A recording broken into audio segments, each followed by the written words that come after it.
Hello everybody. I was going to say good morning, but I think it's actually afternoon now. So anyway, not many beach walks at the moment. Lots of kind of almost monsoonal torrential downpours. It has been fairly dry this morning, but it's also very damp. And more rain is expected for anyone who's wondering. Anyway, today I am here to tell you we're going to keep building on the biblical holistic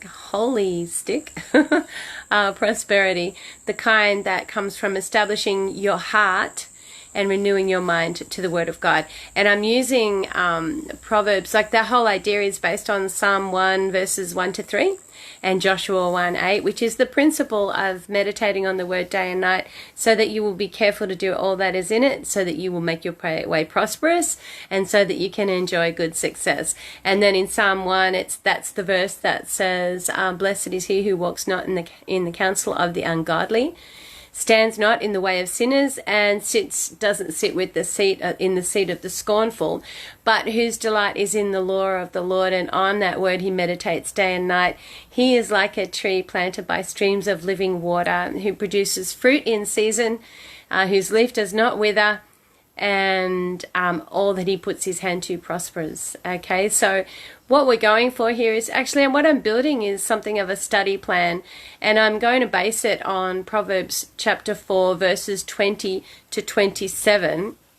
And if you go to the blog link today, that blog is actually going to be good for the next 3 or 4 Facebook Lives. I'm going to be breaking it down into sections, and I'm building a proverbial checklist based on these 8 verses. All right, so this study is an 8-step study on the things that we can do sequentially. Like, it's actually a sequential study plan actually it's not even a study plan, it's more of an action plan. So verses 20 and 21, which are, "My son, give attention to my words, incline your ear to my sayings. Do not let them depart from your eyes, keep them in the midst of your heart." So that's verses 20 and 21 of Proverbs chapter 4. And that's basically section 1 of the checklist that I'm doing. And section 1 is what to do. Section 2, which are the next 2 verses 23 and 24, are why it's important to do it. And the last 4 verses are about how to do it. Okay, so we're going to be breaking that down over the next bit of time, probably over a series of weeks, I think, unless I get impatient. So so tomorrow we'll be looking at the first step, which is what to do in terms of guarding what and how you hear. All right, so that's basically verse 20, Proverbs 4 verse 20. But today what I would like you to do is go and read the blog. And in the blog, there's verses there.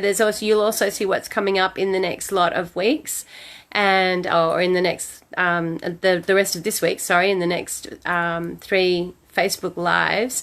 And so you can go and have a look.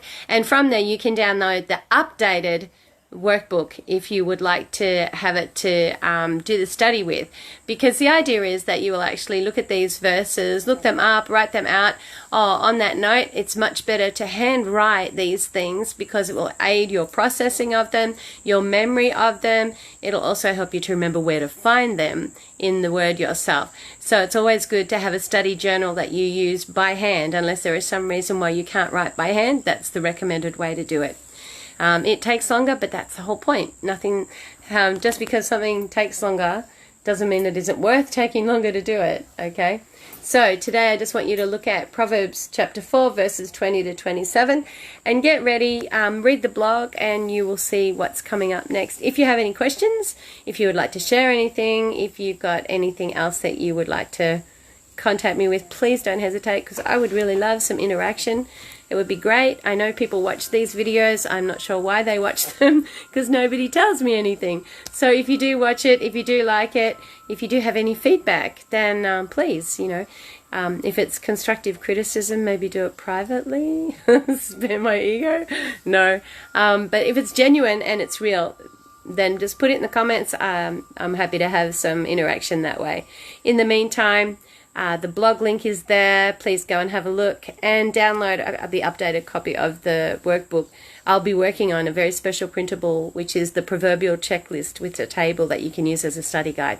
Okay, so until tomorrow, I will leave you there. Have a great day.